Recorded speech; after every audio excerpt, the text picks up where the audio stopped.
Howdy, y'all. It's Reese, aka Bearman Prime, on this May 2nd. Welcome back to my Read the Bible in a Year series. Thank you again for joining me. God bless you all. Card the top right hand corner for the rest of the playlist, and please hit the like button, the subscribe button, that notification bell. Really do appreciate it. Alright, so we wrapped up our coverage of the book of Nehemiah yesterday. Nehemiah and Ezra have begun to relay the law of God to the people of Israel as they have completed the temple and the wall of Jerusalem. So now we're going to move on and we're going to go to the next book after Nehemiah, and that is the book of Esther. So unlike a lot of these other books which has dealt with Israel on a much more, grand national scale, the book of Esther is a bit more intimate and it focuses on just a few people. So we're going to learn about Esther, her relative Mordecai, and what she does for her people on her own. So let's begin in the book of Esther, chapter 1 today, starting in verse 1. This is what happened during the time when Xerxes was king. Xerxes ruled over the 127 provinces from India to Ethiopia. King Xerxes ruled from his throne in the capital city of Susa. In the third year of Xerxes' rule, he gave a party for his officials and leaders. The army leaders and important leaders from all of Persia and Media were there. The party continued for 180 days. All during this time, King Xerxes was showing the great wealth of his kingdom and the majestic beauty and wealth of his palace. And when the 180 days were over, King Xerxes gave another party that was continued for 7 days. It was held in the inside garden of the palace.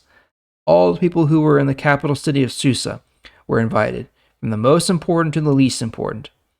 The inside garden had white and blue linen hangings around the room.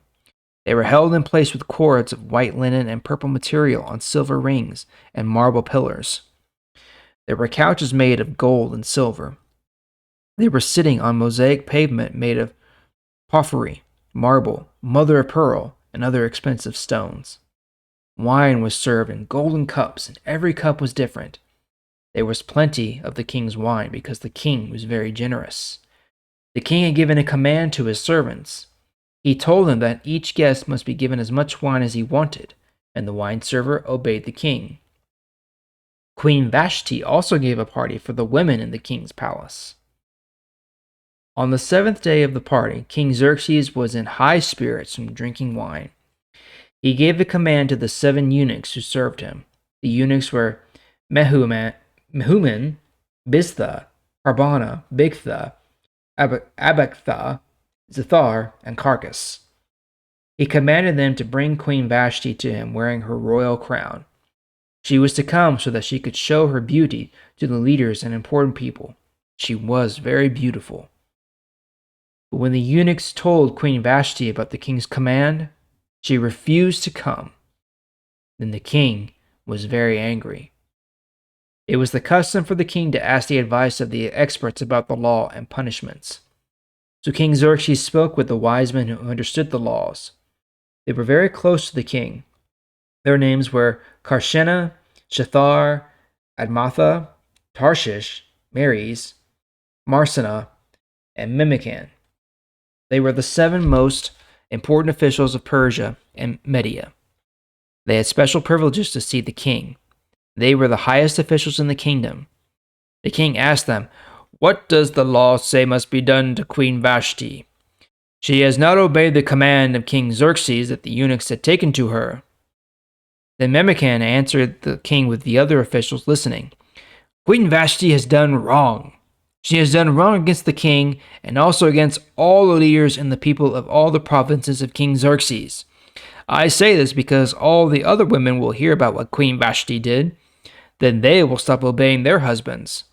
They will say to their husbands, 'King Xerxes commanded Queen Vashti to be brought to him, but she refused to come.'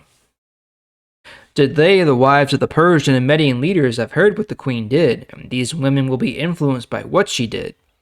They will do the same thing to the king's important leaders, and there will be plenty of disrespect and anger. So if it pleases the king, here is a suggestion. Let the king give a royal command, and let it be written in the laws of Persia and Media.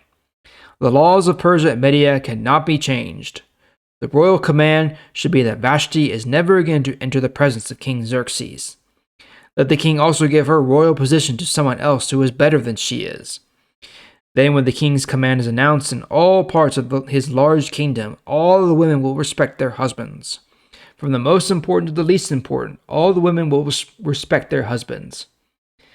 The king and his important officials were happy with this advice, so King Xerxes did as Memucan suggested.